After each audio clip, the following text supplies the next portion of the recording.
2,40,000 میل کی اونچائی پر ہے،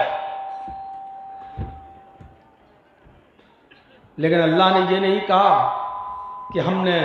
چاند دے کر تمہارے اوپر بہت بڑا احسان کیا ہے۔ گورنمنٹ ہمارے کھیتوں کو پانی دیتی ہے تو اس پر ٹیکس لیتی ہے، بجلی کی روشنی دیتی ہے، لائٹ دیتی ہے تو اس پر ٹیکس لیتی ہے۔ آپ کے گھر میں لگا ہوا میٹر بتا دیتا ہے کہ آپ نے کتنی بجلی خرچ کی ہے۔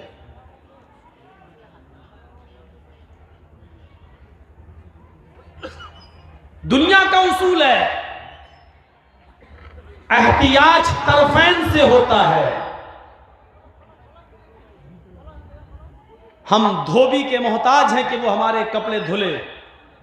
تو دھوبی ہمارا بھی محتاج ہے کہ وہ ہم سے پیسے لے۔ ہم ڈاکٹر کے محتاج ہیں کہ وہ ہمارا علاج کرے،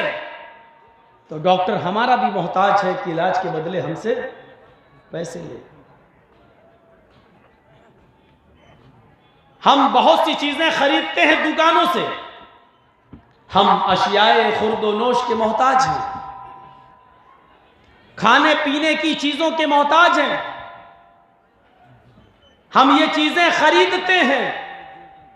لیکن بیچنے والا بھی محتاج ہے، وہ ہم سے اس کے عوض پیسے لیتا ہے۔ اصول ہے دنیا کا، احتیاج طرفین سے ہوتا ہے، ہماری تمہیں ضرورت ہے، تمہاری ہمیں ضرورت ہے، لیکن یہاں اصول بدل جاتا ہے۔ ہم سورج کی روشنی کے محتاج ہیں، لیکن سورج ہمارے ذرہ برابر محتاج نہیں۔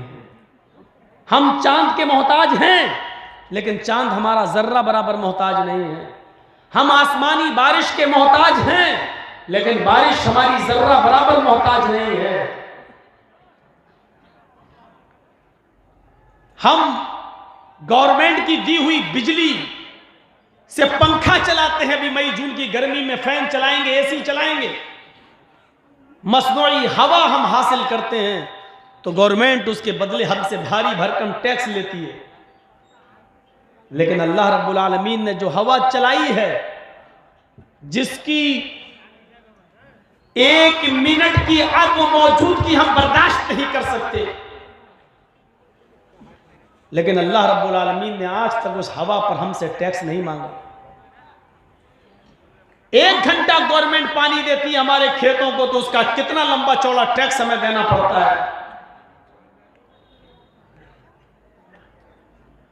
اللہ رب العالمین جب پانی برساتا ہے اور اس سے ہماری مردہ زمین زندہ ہو جاتی ہے، آج تک اللہ رب العالمین نے ٹیکس نہیں مانگا۔ جس روشنی میں ہم اور آپ بیٹھے ہیں، یہ یا تو جنریٹر سے چل رہی ہے یا بجلی سے، اس کی ریڈنگ، اس کا بل، اس کا ٹیکس ہمیں دینا پڑے گا۔ لیکن اللہ رب العالمین نے سورج کی جو روشنی ہمیں دی ہے، اس پر آج تک اپنے بندوں سے ٹیکس نہیں مانگا۔ ان تمام چیزوں کے بدلے میں اگر اس نے مانگا ہے تو صرف اتنا، آئے میرے بندو، میری ان نعمتوں کے بدلے میں اگر تم مجھے کچھ دے سکتے ہو تو یہ دے دو۔ میرے کسی گھر میں چلے جانا، میرا نام سن کر تمہارے دل کانپ جائیں اور میرے گھر کی طرف تم رخ کر لینا، اللہ اکبر کہتے ہوئے اپنے سر کو، اپنے ماتھے کو زمین کے اوپر ٹیک دینا، مجھے اس بات کا یقین دلا دینا کہ واقعی تو نے مجھے اپنا مالک اور اپنے آپ کو میرا بندہ بنا لیا ہے، اپنے آپ کو میرا غلام اور مجھے تو نے اپنا مالک تصور کر لیا ہے، تسلیم کر لیا ہے۔ آئے میرے بندے، ان تمام نعمتوں کے بدلے میں صرف اتنا کر لینا کہ تو اپنی پیشانی کو زمین پر جھکا کر اپنی غلامی کا اعتراف کر دینا اور مجھے اپنا مالک مان لینا۔ او میرے بندے، تو جتنا زیادہ میرے سامنے ذلیل ہوگا، سجدے میں جتنا جتنا زیادہ تو اپنی ناک رگڑے گا، تو میرے سامنے جتنی پستی کا اظہار کرے گا، میں دنیا والوں کے سامنے تجھے اتنا ہی باعزت بنا دوں گا، میں تجھے دنیا والوں کی نظروں میں اتنا ہی بڑا پاورفل بنا دوں گا، میں دنیا والوں کی نظر میں تیری عزت و توقیر ان کی نگاہوں میں بٹھا دوں گا۔ بس شرط یہ ہے کہ تو اپنے آپ کو زمین پر، اپنی پیشانی کو زمین پر رگڑ لینا، اس بات کا یقین مجھے دلا دینا کہ اے اللہ میں تیرا بندہ ہوں اور تو میرا مالک ہے، میں تیرا غلام ہوں اور تو میرا آقا ہے، میں تیرا غلام ہوں اور تو میرا رب ہے۔ اے میرے بندے بس اتنی سی ذلت کا اعتراف کر لینا میرے سامنے، تو میرے سامنے ذلیل ہو جانا، لوگوں کی نگاہوں میں میں تجھے عزیز بنا دوں گا، میں تجھے باعزت بنا دوں گا۔ اتنی سی چیز اس نے مجھے مانگی ہے، اور اسی بات کو اس نے کہا ہے وَمَا خَلَقْتُ الْجِنَّ وَالْإِنسَ إِلَّا لِيَعْبُدُونَ۔ او میرے بندو، اے لوگو، اے انسانوں اور اے جناتوں، جنات بھی اور انسان بھی شامل ہیں، میں نے تمہیں اس دنیا میں صرف اپنی عبادت کے لیے پیدا کیا ہے، اپنی پوجا اور پرستش کے لیے پیدا کیا ہے، میں نے صرف تمہیں اس دنیا میں اس لیے بھیجا ہے، اس لیے پیدا کیا تاکہ تم میری ہی عبادت کرو۔ اب عبادت کا مفہوم بہت بڑا ہے،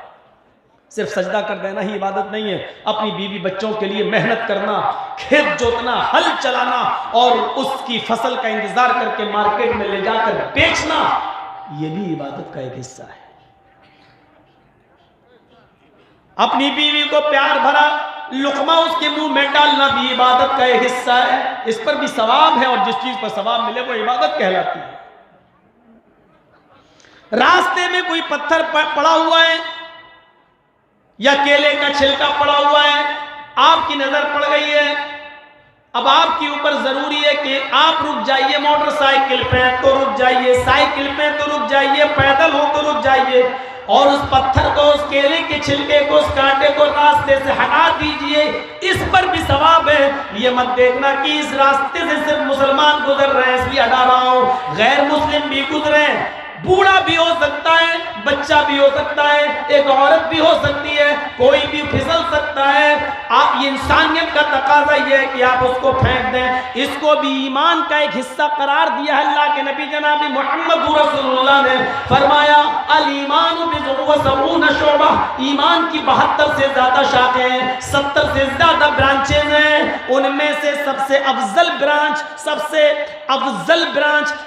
قول لا الہ الا اللہ، لا الہ الا اللہ کہنا ہے، وَأَدْنَاهَا، اور سب سے نچلی برانچ ایمان کی یہ ہے اماطۃ الاذى عن الطریق، تکلیف دہ چیز کو راستے سے ہٹا دینا، تکلیف دہ چیز کو راستے سے ہٹا دینا بھی ایمان کا ایک حصہ قرار دیا ہے، ایمان کا ایک حصہ۔ ہم اتنا بھی نہیں کر سکتے؟ ہماری پیشانیاں اپنے ہی جیسی مخلوق کے سامنے جھک رہی ہیں، یہ ہم کتنے آج بے عقل ہو گئے ہیں، عقلیں ہماری ماری گئی ہیں، جن کے سامنے ہم سر جھکا رہے ہیں وہ بھی اللہ کے سامنے سر جھکانے کے لیے پیدا ہوئے تھے، لیکن افسوس یہ ہے آج بندہ بندے کے سامنے جھک رہا ہے، آج مخلوق سے مدد مانگ رہی ہے، آج بے بس کے پاس جا رہا ہے، آج کمزور کے سامنے ہاتھ پھیلا رہا اور دامن پھیلا رہا ہے۔ ان الذین تدعون من دون اللہ، اللہ کو چھوڑ کر تم جن کو پکار رہے ہو، اللہ کو چھوڑ کر جن کو تم اپنی حاجت روائی اور مشکل کشائی کا سوال جن کے سامنے کر رہے ہو، لن یخلقوا ذبابا ولو اجتمعوا لہ، وہ سارے کے سارے مل جائیں تو ایک مکھی بھی پیدا کرنے کی طاقت نہیں رکھتے، وہ ایک مکھی بھی پیدا نہیں کر سکتے۔ وَلَوِ اجْتَمَعُوا لَهُ، لہو میں ہو ضمیر کا مرجع وہی ذباب، ایک مکھی کو بھی پیدا کرنے کی طاقت نہیں ہے، یہ سب کی سب مل جائیں، سب کی سب جمع ہو جائیں۔ اجتمعوا کہا ہے،